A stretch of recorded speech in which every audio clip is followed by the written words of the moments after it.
Alright, I'm gonna put filter on this. We're gonna go with a noise suppressor. And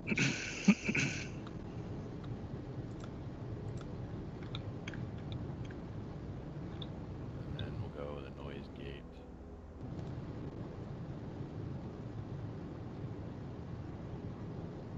Brant, are you still typing? No. No. Oh. Are you hearing typing? I'm not typing. No, Brant was typing. I just want to make sure. Oh. I'm done typing. I'm done typing. Okay, it looks like at least the folks from YouTube and Twitch are they're in the chat now, and they're all saying hi. So, hi everybody. Hi. Happy whatever day this is. Monday. All right, we're about 7 minutes to showtime. Who's watching the Bills game? Not this guy. I'm busy streaming. I got stuff to do. All right. Okay, so I've put a noise gate and a noise suppressor on there. Kerry, can you speak just to make sure that we've got you? Hello. Testing. Here I am. I'm Kerry. But I'm streaming right now. So I saw that she let me know. That work? Can you hear me? I can. Yeah, we'll just Okay. You can also hear Brant. Hey, there's free treats. Hey, there's somebody dropped my Oh, treat man. at the office. There's no way I'm not going to take conversation. There's no way. Kerry is echoing, and so is Brant. Oh, I'm echoing. Oh. All right. That means I gotta fix some things.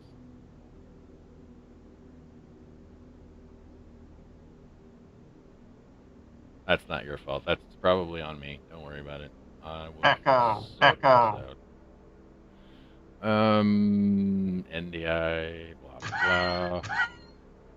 Monitor only. Okay, try it again, Kerry. Hello. I'm Kerry. It is nice to meet you all. Nice to meet you all. It's good to see you this fine day. Happy to be on board for this stream. Ow. Yep. Nope. Now all the difference is all I can hear it. Okay. Try it again. I don't know what to say this time, so I'm just gonna ramble and talk about how I am building a shed in my backyard, and it's way more elevated than I really wanted it to be because my ground isn't level back there. It's disappointing, but I'm finding nice ways to cover it up. It'll be exciting. Nice. That was a really long audio test. That was it. That was the great. That's some great audio QA exemplars right there. Nice job. Okay. So, yeah, that's not gonna be good. Okay. So I still need to figure out some of that audio stuff. I'm gonna have to be careful as we switch scenes too, probably. Because apparently I've got it going through both my desktop audio and the NDI source. So whatever, we'll figure it out. We got 3 minutes. My audio sounds a lot better than last week. Well, yeah, I would hope so. I found out what was going on is that I actually had output gain on 2 separate filters in OBS. So, oops, it was really loud for no apparent reason. For no good reason, anyway. Yeah. Back. Kerry's got a way cool background. I don't know. I bought one of these silly things back here from like Amazon, and I was like, that's super cheap. Let's do it. So. It does take away digits, though. Like, it's creepy. Yeah. So, SOD 3. Yep, there was a trailer. We're not talking about... This is the SOD2 channel, not the SOD3 channel. Cornflakes in your beard. I don't have a beard anymore. Sorry.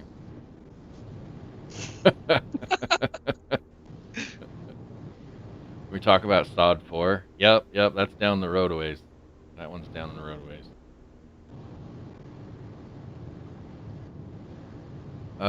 Let's see. So, for those of you who don't know, Durangatang in Twitch chat there, that is Jeffrey.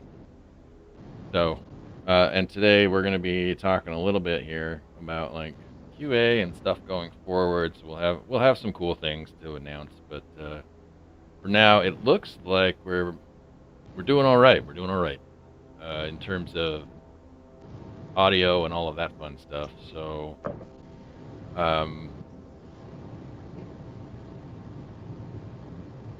so before we get there, maybe I should switch. Hang on a second, you guys. I'm going to do some quick switching here. Test. Mic test. Kerry? Hello, test. I'm Brant? here. Hello, test. 1, 2, 3, 4. Okay. One more time. Test. 1, 2, 3, 4. I like the way Brant does it, so I'm going to copy him. Well, now I have to talk about the shed Your in my shed. backyard that I don't have. All right. So I shouldn't be hearing any echoing. Does anybody else out there hear any echoes? Echoes? Jeffrey says we sound normal. Okay. Awesome. All right. Well, then we might have it somewhat taken care of. Okay. So the party starts in oh goodness, very soon. Like The 30 party seconds. starts now. The party starts right now. It's been going on for a long time. Are we Yeah, gonna? I'm always partying. Okay. It starts right now. Welcome to the party. Hi, everybody. Well, hello, survivors. Welcome to the State of Decay 2 stream. I am Joe Swerner. I am your customer advocate, and I am your host today for as we go forward. Now, we've got a few things that we're going to be talking about. I don't know if it's ready or up yet, but we are going to be doing a drawing today. In case you missed that, just type /enter into chat to enroll in the drawing. And then when you're done, well, other way, finger. Okay, I can figure this out. One of those things. Over here, this is the stuff. This is the stuff that we're handing out. So we've got some pins and stickers and a badge patch down there. But we will have a giveaway. It will be up at some point, and we'll get there. So if it's not active right now, we've got most of the stream to get through it. So it will be there. Okay. Now, let's talk about what we're doing for the rest of the stream. This is our 26th quarantine stream, y'all. And I don't know about you, but that means a little something. And so, you know, we're talking shop with Kerry McCoy today, and we're going to be talking about QA, its role in development, and how we're prepping for update 22 and forward as we go forward. Essentially, we're going to be also giving you an update on the very nasty bug that went out with update 21. And this past weekend, many of you also participated in the Xbox Hall of Fame. We thank you for all of your entries, and while we'll not be able to share their identity, we will share the winning time. As of yesterday, the best time turned in for the Zombie Slayer event was 398 seconds. 6 minutes, 38 seconds, folks. Amazing work. Nice job. So, just, that was amazing. 6 minutes and 38 seconds.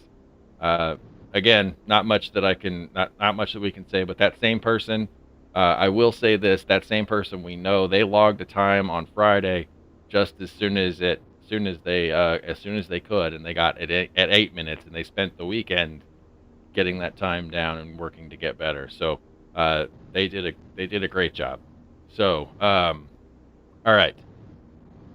Also, Halloween, everybody's favorite holiday, is only 12 days away, and we've got some special plans coming up.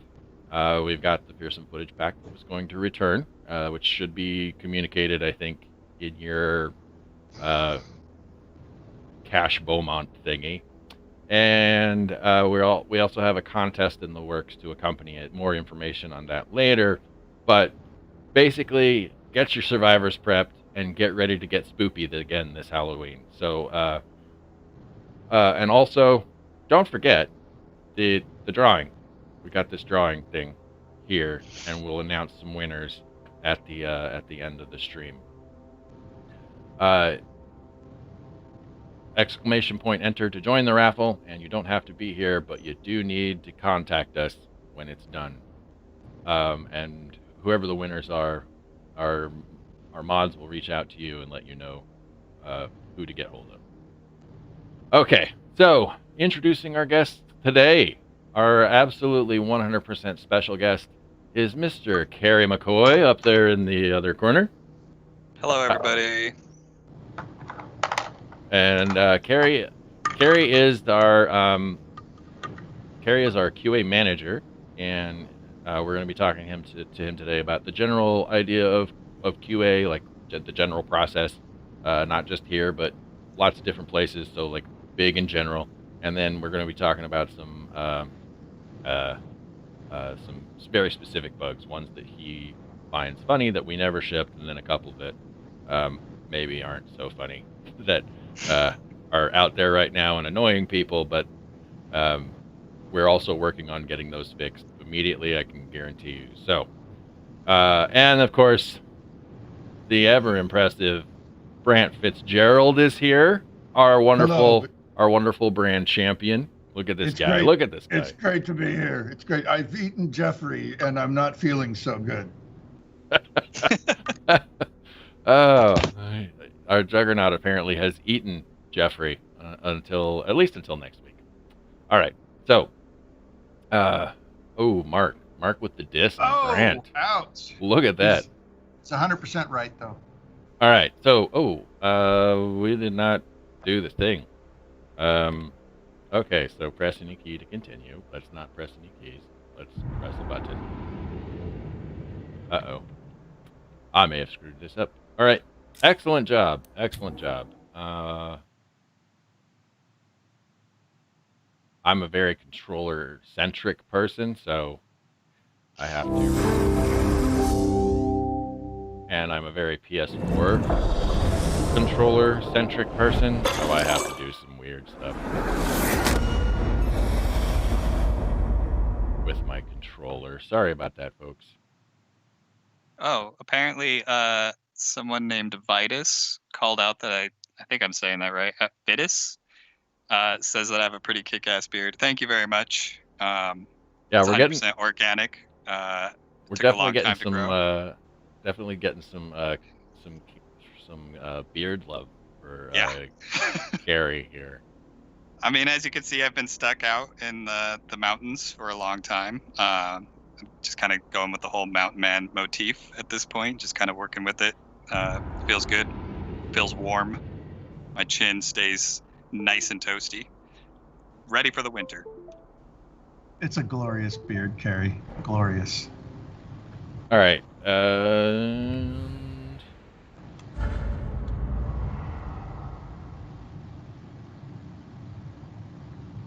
Kerry, did you ever send me that friend invite?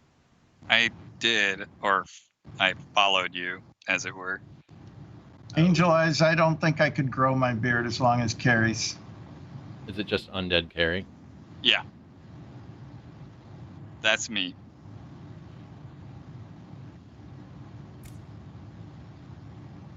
Okay. I followed you back. So, let's see how this goes. Hopefully we aren't doing any troubleshooting right off the bat, because that was sad.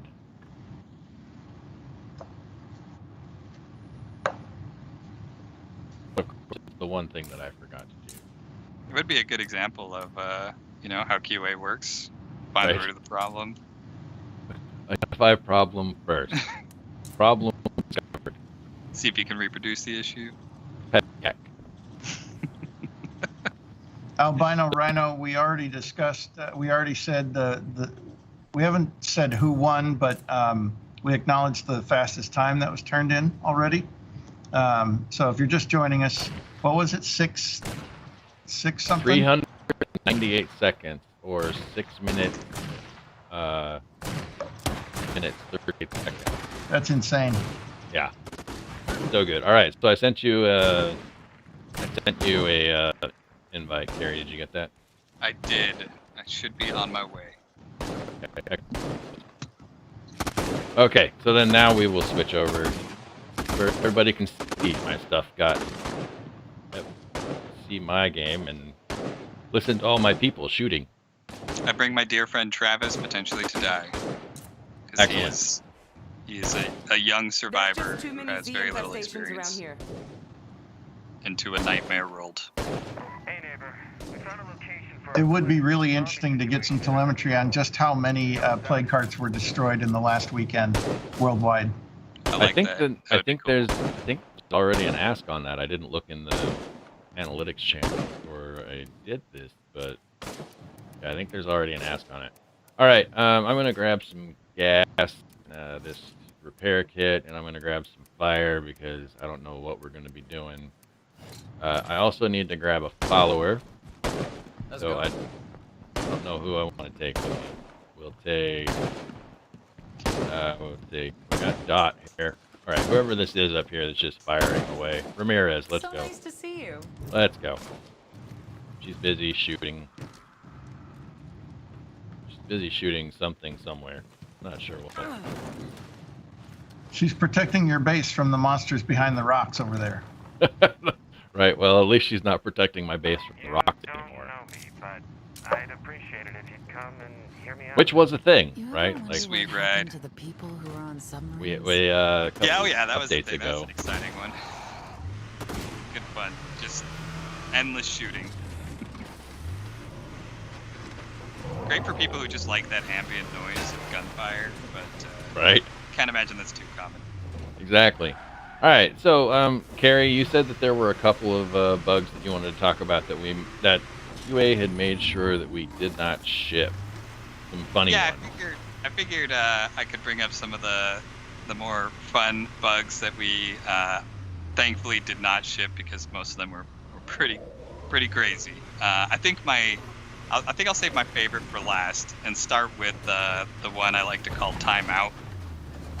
It was an issue where when you did an emotional moment with one of your community members, for example, if you killed a character that had the plague or you exiled someone, you would be sent, your active character and the character you are exiling would be sent to a different part of the map on just this random gray platform floating in the middle of nowhere while you finished up your emotional moment, and you would then just be stuck there in timeout, essentially. It was a very special bug, a lot of fun to kind of figure out like what was causing it, breaking down the repro steps, etc. But we made sure that one got fixed before we pushed anything out. Another one is a fun issue where your active character used to get pulled for missions, you would just be in the middle of doing whatever, a mission would show up and it would be assigned to your active character, and your character would just disappear from your control. And your camera would just be stuck floating there. And you'd be hard locked or soft locked at that point and a soft lock is when you can no longer proceed within the game without exiting and going back in, but everything else is still going on around you. You would essentially be soft locked in that area unless you happen to be in an outpost or your home site and able to switch to another character. Creeper, heading toward That one was a lot of fun. But I think my all-time favorite bug was the one I call the pancake car. The way it worked was your car, when it took damage, would just become extremely distorted. The wheels would fly off, would just kind of be anchored in really random directions, not appearing to be associated with anything in particular. The car itself would start to flatten to the ground. The best part about this bug is your vehicle seemed to be indestructible, which was cool. The problem was it would continue to stretch outward and longward and becoming flat and just go all the way. You'd have this giant monster of a car just surfing around your map. It was amazing. I think I've seen video of that. One of these times we should try to get that in front of folks. But the Yeah, no, I the could giant probably get that for you. the giant pancake car. All-time favorite of mine. Right? It's Oh wait, just I don't want to like drive. oh, you can drive if you want, I don't want to drive. I suppose. But so in general, when it comes to sort of like these QA processes, um, how do you know what to test and how do you design that kind of stuff? So I mean, I've been doing this for, man, I kind of lost track Loader. after I started Close working by. here. It's some 13 plus years of testing. It didn't all start out with me like designing the tests. A lot of the early work I did was just running tests that were designed for me. But a lot of it just comes from experience and like working closely with the developer and kind of getting an idea of what the expectation of the new feature that's coming out is going to be. And then you use that to kind of get the knowledge of like, okay, well, we know what shouldn't work. Let's think of ways that we can break the system to make things, that would be impacted by this particular feature kind of fall apart and turn into something interesting. I don't know if any of you have ever played a game with the express purpose of trying to see if you can break Sure is something. quiet in here. That's kind of how we do a lot of our work, is we focus on, like, we know that this feature is tied to text, for example. So if we go around and mess with text in ways that would potentially break this feature, we will then take that and write it as what we call a test case, which we would then build into a giant pass of multiple test cases and then run that against the game. What's going on, hun? So once you write those, what do you mean by run that against the Bad game? news. We've got a Yeah, stranger so in we the area. would we'd have the test cases put together, then we'd get into the game. Oftentimes we would use a build that has a lot of debug hooks, which allow us to sort of change Got a things in feral our here. favor, add characters, give us infinite health if we need it, etc. And then we would go through the tests and try to use those to break the game. Going into the new feature, and as I described, finding a way to twist the system in our favor to see if we can break it. Knowing that like certain things could impact it. Like, for example, if we add a bunch of new missions, doing things like intentionally getting a character that's important to the mission killed before we finish the mission and seeing how the mission reacts to that. Right on. Okay, so where are we at? So there's beyond like beyond like just the things that the scenarios that you can think of. How would you define something that's out there called ad hoc testing? Like at what point? Yeah. At what point are some people really? I mean, I know that like from my personal experience, some people are really good at it, I'm and dragging. Who's others, got a especially good those who motivational speech don't to have a keep lot me of going? experience, aren't I know it's necessarily tough, but you've just there gotta keep yet. pushing. You can do this. So, how do you define sort of like ad hoc testing, and when is it the most useful? Yeah, so ad hoc testing is the idea behind it, at least how I would like to imagine it. I think everyone kind of does ad hoc a little bit differently. But ad hoc is generally just kind of free-form testing, where you don't necessarily follow a strict set of cases, Good job. but instead you kind of like knowing how the feature functions, knowing how the game works, and everything associated with it. You kind of go in there and just free test things. Oftentimes, one of the simplest ways to do this is to just play like how you would imagine a regular player would play it. Do it. If they have some idea, like, a lot of players like to go in here and see if they can exploit systems. So we do similar things. And that's generally what ad hoc testing is, just a more free form, not scripted sort of testing. And to answer your question about like when is it most useful, oftentimes after you've done a lot more of the targeted testing and you've found those scenarios that are more like easily like figured out in like a simple, very straightforward way, you would later then like to kind of do a more of a polished pass. You'd spend some time ad hocing around it. A lot of what I would consider beta testing is pretty ad hoc testing. There's no real direct. A lot of times that would maybe be more like a directed ad hoc, where we kind of give people an idea of a specific area to test around. Whereas general ad hoc is just like pretty much just playing the game. And there's always value behind it, because sometimes like you can be as creative as you want. I am not going to help you with these guys. That's why I You can brought be a as- follower. You saw how much effort I had to put into it. I might have to get a gun. Yeah, you got any extra guns? Oh yeah, I've got plenty of extra guns. Um, I might have already grabbed this one. Nope. no, I yeah, did so not. Whatever this is. I get all my bugs from Jeffrey through ad hoc. yes, exactly. So well, a lot of devs do ad hoc testing for us, which is fantastic. Because they'll just like play through they're generally going into playing, give the other devs feedback on how certain things feel. But oftentimes we'll find bugs while doing that, and that would be basically ad hoc testing. Well, it's not a gun, but here's a bastard sword Hey, and a bottle of tequila for when you run out of stuff. hey, that's two things I always like to mix: bastard sword and a bottle of tequila. Very sharp thing that makes me react poorly. Awesome. Does that just get your Scottish blood boiling? So, Kerry, now, so let's say you've gone through the steps and everything, and you've done your bit with the testing, and you've actually found a bug. So, what is your advice or guidelines, I guess, in terms of like telling either new testers or even just I whoever, like what to expect from a good bug, like what's the bare minimum type of stuff.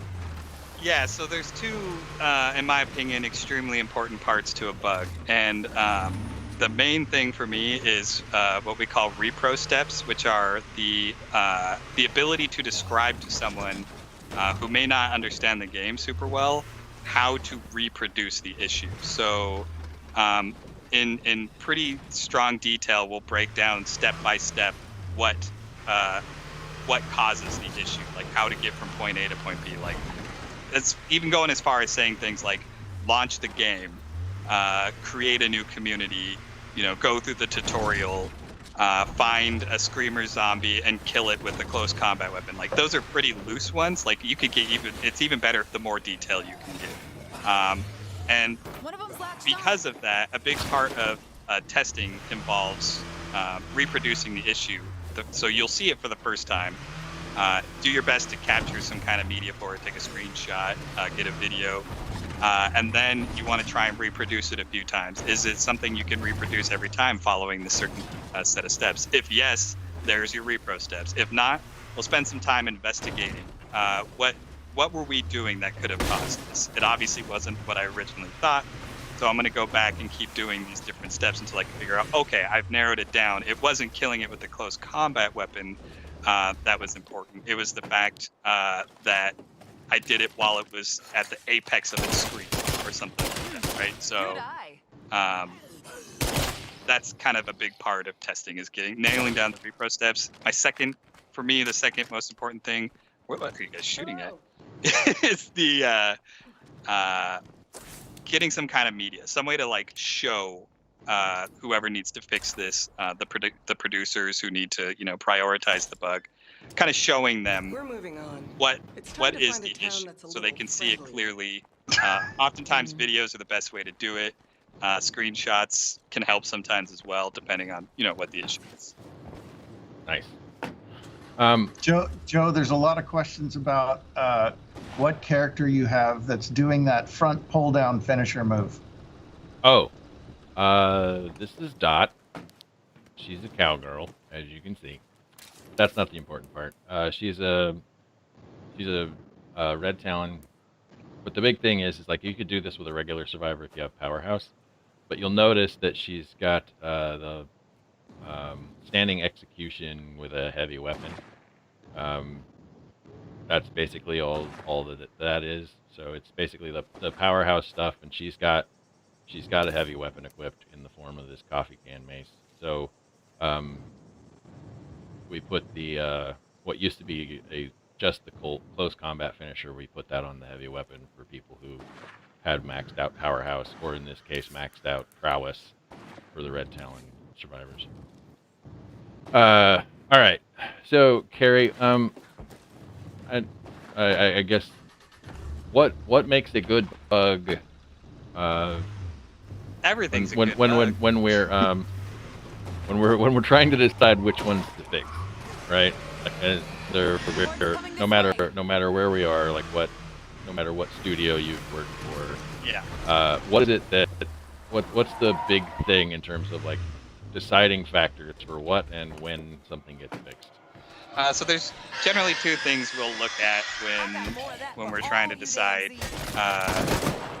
like how quickly a bug should get fixed. And the first comes from the QA tester, which is when they enter in the severity of the issue, and that we usually have a numbered system for that, where the highest number is the more severe the issue is, and the lower the number, the less severe it, or sorry, the other way around. The lower the number, the more severe it is. The higher the number, the less severe it is. And the way that generally works is we'll keep certain issues that are extremely devastating to the game, like crashes, data loss, stuff like that will have a much lower severity. So like a 1 severity would be where a lot of those things would fall. And that really helps us determine. Lower things like text bugs, some grammar things, some art stuff that's not super noticeable. Those will generally fall on like a higher number, like 5. And so that'll be measured against what the production team and triage. Triage is when we take bugs, look them over, and decide what priority they fall under. And while doing triage, we'll consider the severity of the issue. The second thing we look at is the priority, and those are generally set based off of things like how many people we have that are able to fix this issue versus how impactful the issue is to players, how many players will encounter it, because we'll find bugs that have a very small chance of happening, and those tend to they can be damaging, and will still have a severity as if it was 100% regardless, but the priority may be lower simply because very, very few people will actually encounter the issue. If it's bad enough, we don't drop a priority any lower than like a 1 or 2. For example, like data loss is always taken seriously regardless of how many people run into it. Serious crashes, same thing. Those are things that just have to get fixed immediately. But those are generally what'll determine it, like how many people are impacted by it, how severely does it impact a person's gameplay. Those are generally measurements that we take into account when we decide how quickly we need to fix an issue. Okay, and we have a lot of bugs, guys, and it's not feasible to fix them all. Though I would love for every single bug to get fixed, we do have to make decisions on which ones we need to fix first. Yeah. And so you had mentioned this triage process. Could you say a little bit more about that? Yeah, so we'll get some people that are invested in the issue together and kind of discuss where we feel it should fall on the priority list in terms of getting fixed, things in terms of what content update we will add them to, and who should be fixing it. And it's usually QA and production will get together and talk this stuff out. Sometimes you'll throw in some engineers or other devs, depending on where you're working or what you're working on at the time. And yeah, so everyone will get together, and production's main goal, they have to manage the time of the studio, right? And releases and things like that. Whereas QA is focused on the quality, making sure that the game is fun for the player and that there's not a lot of nasty stuff going on.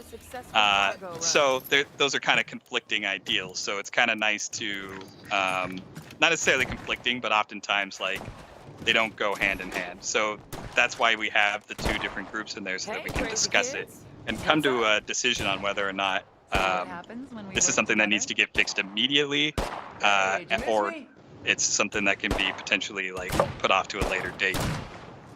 With production, they have a good mind for timing and how much time it will take for each developer to finish a thing, but they need QA to be in there to tell them, like, well, here's what this actually does, here how this impacts players, why players will see this more often, etc.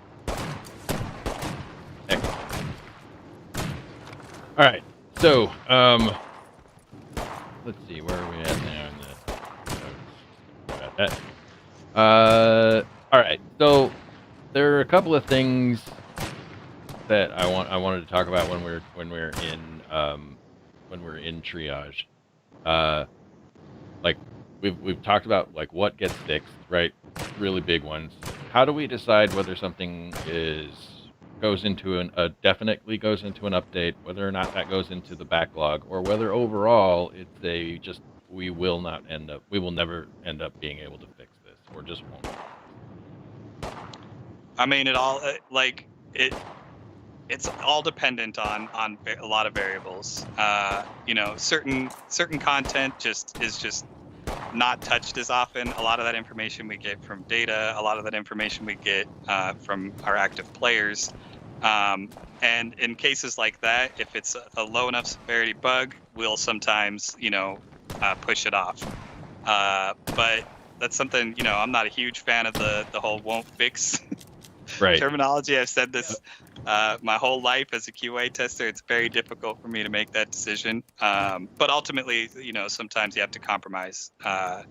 And there are just some issues that just are so rarely encountered and just have such little impact on the game that we just have to focus on other things and not stress about these issues. So, Kerry, are you saying that you don't like it when I send back all my bugs with won't fix? Is there? I've been doing it wrong this whole time. So it was you, Brant. I was wondering. Dang it. Well, I mean, won't try to fix art change my bugs. ways. Like, I don't know. But yeah, it's that's part of what triage is, right? Like, we have those discussions and make those decisions during triage. And oftentimes, like, we will try to set I brought you a up. present. Ooh, what'd you bring me? You got guns? I got guns and ammo. Yeah, I'm feeling good now. Oh, I don't want to talk to you. Sorry. Yeah. So and a lot of times we'll circle back. We also do this thing to help reduce the amount of issues we have stacked up on us. We have a team go in and do what we call a bug scrub, where they'll actually go through a lot of our older issues that have just kind of been, waiting to be fixed. Their priorities may be super low or something.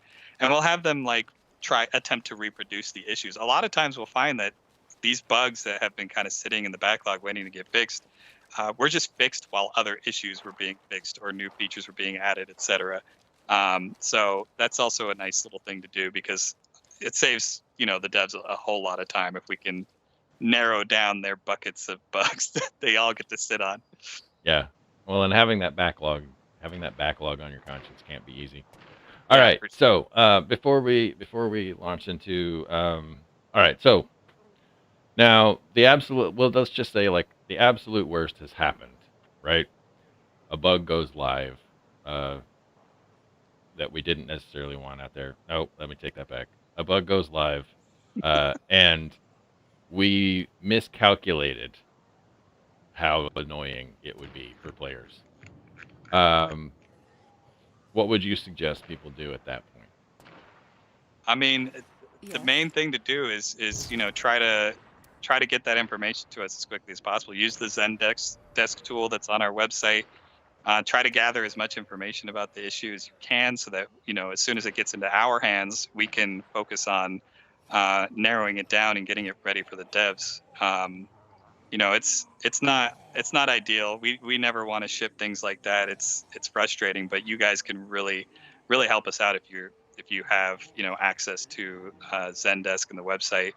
and just kind of get us whatever information you need, because it allows us to take less time, broadly testing around the thing, and gives us some narrowed areas that we can kind of focus our testing on to really find those repro steps I was talking about earlier. And once we have that, the devs are going to have a much easier time finding the problem in their code or content or whatever, and then be able to fix it for you guys all the sooner.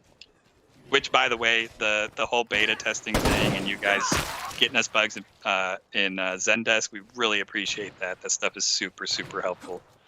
We've definitely gotten some issues that we were having trouble getting fixed because of the information that we've gotten from the community. Or just learned that a bug was more severe than we realized, right, thanks exactly. to you guys. Let's see. So I don't have a link ready for you, but the link should also be in the help and support section of your pause menu. So when you bring up your pause menu and you go into settings like this, it should be right here in help and support. You should be able to either just scan that QR code into your phone and it should take you straight to support.stateofdecay.com, or you can access it directly on your web browser by going to support.stateofdecay.com. We put this stuff in the game so that people would use it. We tried to make it as convenient as possible. And so if you do run into an issue that you find it just isn't getting addressed and you really want to see it addressed and it's super annoying for you, I bet you're not the only person. So go ahead, go to support.stateofdecay.com, submit a bug report, and let the people like me, the customer advocate, start to advocate for you, right? It's a lot easier if you come to us than me having to find it in some large bug thread on Reddit. Yeah, and on that note, here's another secret, guys. Production's going to have a harder time fighting me on getting a bug fixed if we have a bunch of customer reports. Exactly. So submit those things. Now, so our customer advocates, in support of our QA efforts here, generally what we do is we group the like reports together. We will do an initial investigation, which is a lot easier when the initial description is a little more detailed. But that said, we know the game pretty well, and so you tell us, well, this thing happened at such and such a place and doing such and such a thing, even if it's not that necessarily, that gives me a general direction to go, and then I can also help push back on that, and we can start getting those tickets in. So you guys, we're a living community, and we depend on each other to sort of get through it here. All right, let's see if we can't get you some status. Let's go kill this infestation over here, shall we? Yes. Time to fight. All right, let's see what we've got here.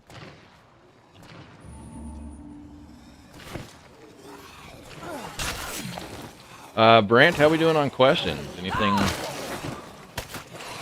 There's lots of questions about SOD3. There's lots of questions about the Hall of Fame stuff. Today we're mostly answering questions that are related to Kerry, since we actually have him here, and QA stuff. So yes, we do read the chat, but often we want to limit the questions that are pertinent to our special guests, especially since we don't get Kerry on very often. Because most of the time, I believe he's just grooming his glorious beard. Grooming the beard, stuck in the mountains. It's hard to get a hold of me. That's right.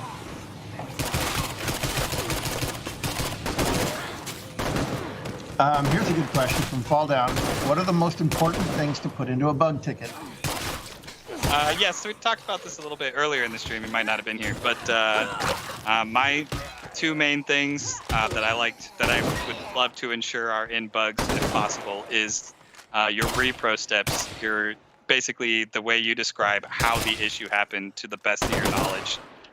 That'll really help both the devs and QA able to reproduce it and find the root cause of the issue. And then media, and what I mean by that is screenshots and video of the issue, so we can really get an idea of the severity of the problem, what it looks like, and you know, that'll also help us when reproducing it because we'll be able to see. Oh yeah, that's what we're seeing now. Okay, I think I know how this is happening. There's one more guy left. Those are my two key things for bugs that I would really make sure are in them, and my team understands it's the priority to have those if possible. What's the funniest bug you've ever had, Kerry? It's ever had? I'm not sure how much I could talk about some of the other studios we've worked for, so we'll stick with Undead Labs. But it's definitely the pancake car I was talking about earlier. The car that basically got super deformed the more damage it took, and it was interesting because the car seemed to be indestructible. It would take damage, but it wouldn't explode. But every time it took damage, it would shrink lower to the ground and spread out, basically becoming this gigantic monstrosity of a flat vehicle that you could drive around the map. It was crazy. And the funny part is, like, the zombies would still like jump on and latch on, but they would be just like on the edge of this massive car. Do we have video of that? We do somewhere. It's tucked away. I can probably find it for you guys at some point. Someday we should probably do a greatest hits video. I know we have like a whole QA's best bucket of bugs. Sometime you guys should go through that and share some fun stuff. Ow. All right. What? Okay. No, sir. Come on, Ramirez, get out of there. Not one. This 22 is not doing anything this job. That's all right. I'm actually having to try. All right. I just realized that my character really badly needs a nap. Well, I mean, we understand we have a couple of rookies playing the game right here, so I mean, we'll. And dude, what is this thing? What are the controls again? Definitely kill that guy. Okay, shut him up.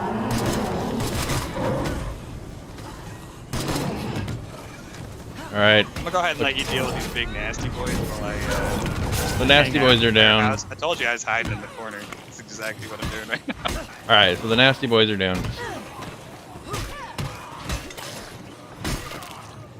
Ooh, ow. All right. Come on, Ramirez. There we go.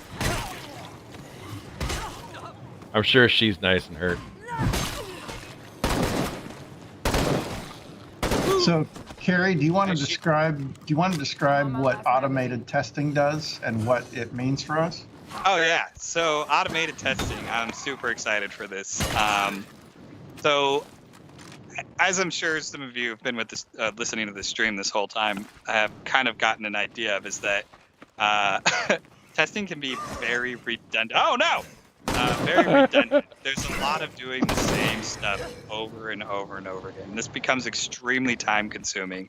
And in a lot of scenarios, it's not, while it's valuable to do the test, it's not efficient time-wise for all of our testers to constantly be doing a thing.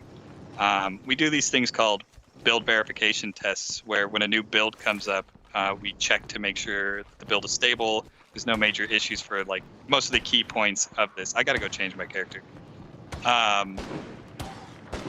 Things like that are time consuming but valuable. And when we get some automated testing, what we can do is create scripts that will run these BVTs for us, allowing us to focus on other bigger things like feature testing and stuff like that, saving us a ton of time. And allowing us to get more coverage on things that, you know, we may have to, like, that basically are extremely time consuming. It allows us to just put it off to the side and let the computer basically test it for us. It's amazing, and I'm super looking forward to it. On that note, one of the things that we recently released, the different sliders, created a lot of variables that should be tested, but it is nearly inconceivable for us to do manually. So having a way to automate those tests to cover each one of those variables will save us an immense amount of time and make sure that those areas are all covered. Anyone need So there's a comment here that I will take. I'm curious. Mod Complex asks, I'm curious about what support for State of Decay 2 looks like in the next 6 to 12 months. I know this isn't related to our topic today, but all we can say is yes, there's more in store than just new cosmetics and things like that. As Jeffrey has said before on the stream, we have several teams working on both large and small things, and obviously the large things take longer. But we have great plans for supporting State of Decay 2 from now to the foreseeable future, and that's about all I can say about that. Let's see. Kerry, what's the usual size of QA teams you've worked on? It really depends on the role the QA team is taking, because that can actually vary quite a bit. Ranging from testers that generally will just focus on running test cases and BVTs. A lot of times those teams will be fairly larger because you'll need a lot more people to get the coverage you need. If you're on teams that are mainly focused on building test plans and creating the test cases and test suites and such, those teams tend to be a little bit smaller. It requires less people to do that work. But I would say it varies. Like internally, we have a smaller team, but we also work very closely with, Microsoft is supporting us with the team that we work really closely with, and they're, I think, like 12 strong, and they've been incredibly amazing in helping us get through stuff. But I would say on average, they range between 8 and 12 in size per project. So I would say that's about what I would expect to see a QA team size. And so let's stretch that out. So let's say that a game takes 3 years to develop, right? And let's say that those folks work 50 weeks out of the year, and then only 40 hours a week. So that's 2,000 hours, 6,000 hours over the course of 3 years per person.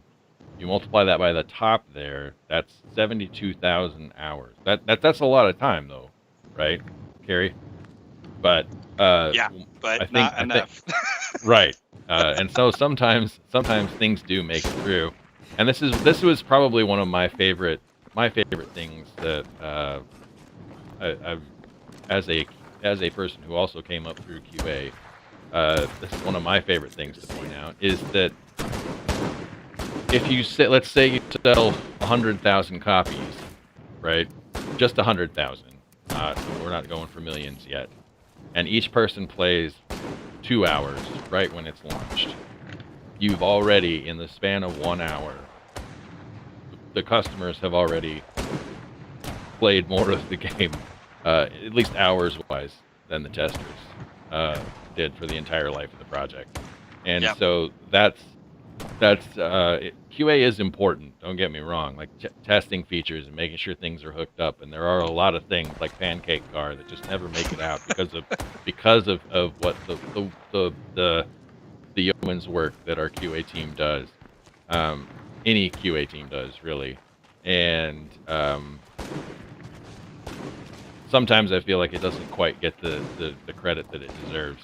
Like for instance, where are we at in terms of time? We're cutting it pretty close. Okay, so there are a couple of bugs that are active right now that I know that are being worked on, and I had alluded to this earlier in the stream.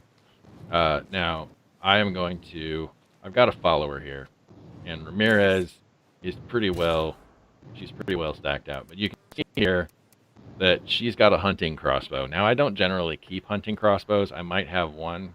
And then just for the purposes of this test, we're going to put this in here. One bug that somebody came across was this, and it's taking this red talon. So if you take their backpack, their stuff doesn't come into your inventory, so it looks like it was actually deleted. Now, this bug is being worked on, so it won't be around for that much longer. However, as we go back inside here, we'll go back to my supply locker. And you notice there was also like an advanced, thing. All right, so we come down here, and sure enough, there's my hunting crossbow with a standard bolt in it. So even though I was outside the confines of my base, and my survivor now no longer has a backpack, the stuff isn't actually deleted. It goes straight to your supply locker. So, you know, that's another thing that you should be looking out for is when Kerry was talking about impact, sometimes bugs make it out, and because the overall impact is less than other things that we had found, even something that seems destructive like this, which isn't really that destructive, as you can see, it sometimes, you know, catches people off guard, that it's there at all. And so, you know, that's one of the things that you should probably check is if anything seems like it got deleted, check your supply locker, because chances are it showed up there anyway. All right, so that was bug number one that I know that is being worked on, Okay. and very diligently by our development team. And then the other one that I wanted to point out actually requires Kerry to follow me. I'm I coming. hope nothing hurt. Okay, so as you can see, I'm the host of this session. I can crash through a door. I'll even crash through another door because we're still within shooting range. I hope this one works out. And then another one that we are definitely working on. Okay, Kerry, there's a door back here. If you would try crashing through it. Here I come.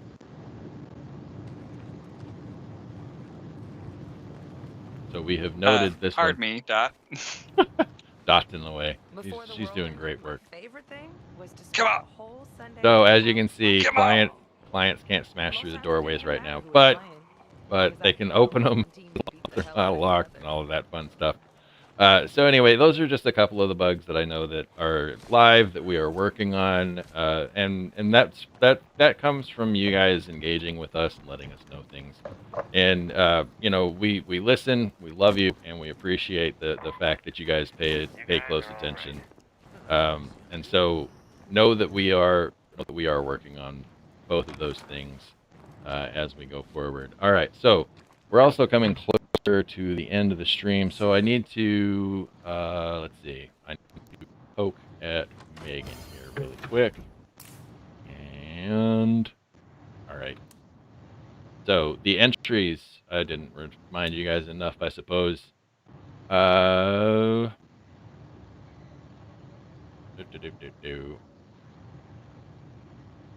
right, so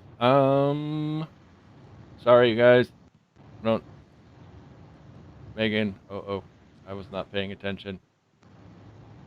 You're gonna draw at 3:55. Oh, okay. Thank you, Megan. Sorry. All right. So we've got a few more minutes to go out and shoot stuff. Yeah, All right. but remind everybody to enter the. Oh, right. Yes. So if you haven't already, we are coming down to the wire for the entry. I'm gonna shoot the camera back up really quick. Reminder that there. Okay, so type enter into chat to enroll in today's drawing if you haven't already. The prizes that are up for grabs are right here. You get some pins or a sticker or something to that effect. We'll be mailing them out as we can. That's time to 3:55. Yeah, way to go, Sailor Wolf. Try to cheat your way through it. So anyway, just poking around and making sure that we are on track. All right, so now we go back to the game for a few more minutes, and then we'll talk about. I don't know what we'll talk about.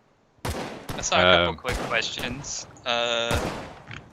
what's worse, a bug that takes a long time to fix, or some kind of update that spawns several small bugs? That's an interesting one. I would say the bug that's hard to fix, because honestly, that ends up taking a lot of time from both the QA team and the development team, because we have to spend time trying to narrow down what's causing the issue, because that's usually what makes a bug take a lot longer to fix, is not knowing why it's happening. So we spend a lot of time trying to figure that out, and the development team spends a lot of time doing the same. And those are just really, really rough on the whole team, because that prevents us from continuing a lot of the other work we need to do. Smaller issues, it's not ideal. We don't want to ship a game with a bunch of an update with a bunch of small issues, but it does happen sometimes. It's a lot easier to deal with a lot of small issues we know how to fix than it is one issue that's just eluding us completely. Case in point was for those of you who played with us a long time, was the audio bug last, what, a year and a half ago or so? Oh boy. Oh, when it would just melt your ears off. We knew it was happening, but we couldn't track it down, and it was really frustrating for everybody. Not just the people who encountered it, but for us too. Like it's not something that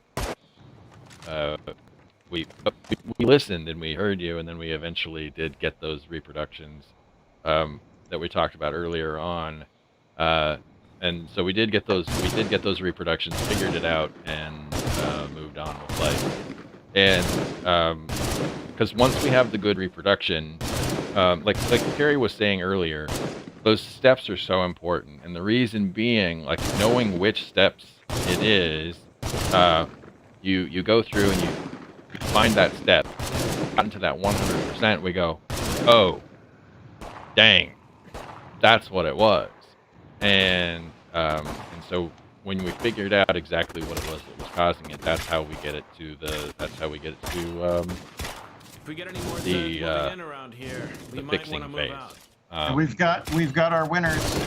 All right, looks like we've got some winners in So we've got YouTube. Yep. Alex Egan, Console Freak, and Booze. Congratulations. Right on. So Booze wins a pin. No, I'm just joking. Okay. All right. So congratulations to the winners. We've got our drawing. That's at free. That's done at. What was the repro for the audio bug? If I remember correctly, the best way for us to do it was to go out and play multiplayer for about 45 minutes to an hour, and then somebody goes and plays solo. And then once you did that, like, your audio was just done. And of course, people who played multiplayer, they would go back and they would play solo a lot, and so a lot of people would run into that bug. I thought it was because we hadn't sacrificed enough chickens to the elder gods. Oh, yeah, well, Cthulhu was not happy. That's Right. To be fair, I'm glad we upped our chicken count on those sacrifices. That would have been a lot more entertaining and delicious. Right. I'd like to state for the record that no chickens were harmed during the development of State of Decay. Well, no real chickens, just the rubber ones. Yeah. So, let's see, the other bugs that got fixed. Speaking of bugs that are hard to fix, was the one where your car would basically be launched into space. You remember that, Grant? Oh my goodness. And now, instead of being launched out into space, you're only launched like a block or two. No big deal. But I mean, the car stays in okay shape. Right. It's a lot And right, the car is much better off, and you don't get thrown out of the map. So it's super good. And we're always working to make things better here, So more facial hair on characters. Yeah, okay. Hey, I'm gonna go out for a bit. I'll be back later. We've already talked about beards a million times, but okay. Let's see. So when it comes to QA, hopefully we have proven beyond a doubt that it's super important to the development process that you guys are sort of the last line of defense when it comes to things that, especially the ones that are minor, but ends up being super annoying. For those of you who were winners, make sure that you reach out. I'm pretty sure Megan or somebody is going to be messaging you about when it's about to come out. So about how to contact her, so that she can get you your stuff. So all right. Where are we at? Check notes. Checks notes. We are at the end. All right, so we completed our patch. Oh, right. I forgot to update about the very nasty bug. I'm sorry, folks. So, very nasty bug that went out with 21. We completed our patch. People should have received their compensation in the form of free prestige. Thank you for your patience and understanding as we work this one out. And of course, quick reminder that it's Halloween, our favorite holiday. Hopefully one of yours as well. Which means that we're going to have a contest and that the Fearsome Footage Pack is coming back. I want to say a heartfelt thank you to everybody for being here. It's super awesome that I get to host this thing and with these wonderful people. So thank you from the bottom of my heart. Kerry. Yes, sir. What would you like to say to the people as we sign off today? First off, sorry for all of those that were impacted by the big nasty bug. Glad we could get that fixed for you guys. And do some make goods for those of you who may have already, gotten into a destructive state. So apologies there, but ultimately, we work very hard to make sure the game comes out pretty clean. And it was actually quite a joy to come on here and answer questions for you guys. And I think I might have to do it again in the future. Hopefully a nearer future than the last time I was on. But thank you everybody for enjoying our game. We love you guys. You're amazing. And we're going to keep working hard for you. We have a lot of processes being changed within QA, so hopefully our future will be cleaner and cleaner as we move along. All right. Thank you, Kerry. And of course, last and something, Brant. Thank you for that, Joe. Actually, I was hoping we might introduce a bug like that with every update because I could use the prestige each time. Just give it out free. No, as usual, thanks to our friends both on YouTube, on Twitch, and those of you watching the video later on. As always, we couldn't do this without your support, and we love you. So thanks for joining us today. Really appreciate it. All right, everybody. Thank you very much. Brant, Kerry, everybody, it's been a wonderful day. We are now going to head on out for our outro. We'll be back next week with a few more details about some stuff that's coming. We promise.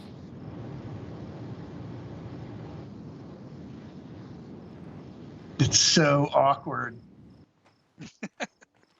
How do we end this stream? We'd never know. We just don't know. Snacks? Kerry, I'll pay you $5 to shave off half your beard. That's not happening. $5? That is insult to the I'm not beard. made of money, dude. $5. You could get a foot long for that. Yeah, I see the value of my beard now. Shave Subway off, sandwich. shave off a foot of your beard, and I'll give you $5. Take another run at us. Everyone come